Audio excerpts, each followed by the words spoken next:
with my supervisor, he does not have an EA, which is crazy, right? Which means basically all of us have to pick up all his bullshit work. So in that sense, we're constantly chasing him for things.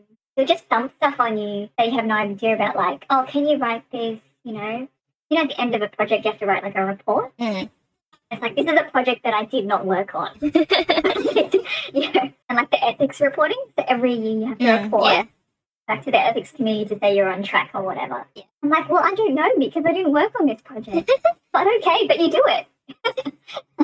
Like, there's this weird culture where you just kind of end up doing it.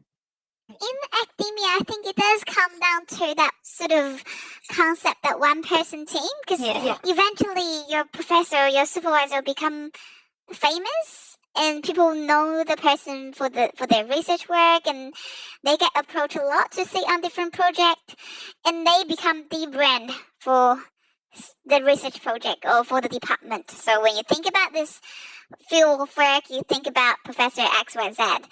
So I think the supervisor, the personality, is sort of like you have to work with their personality. So if they are a micromanaging person, you have to work with that. If the person is more like, off you go, you do your own thing, don't bother me, and they give very minimum directions, you also have to work with that.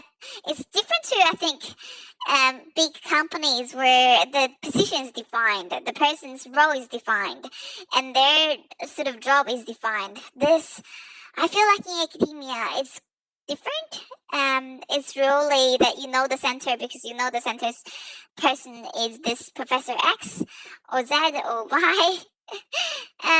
And their personality does filter through works, and you just have to work with their supervision style. Yeah, I think I've had both ways, where it's with the same supervisor. So sometimes I'll send her stuff, and then she'll be like, oh no, I'm too busy to read this. And then sometimes I won't send her stuff, and she'll be like, I needed to read this before you send it out. Like, what do you want?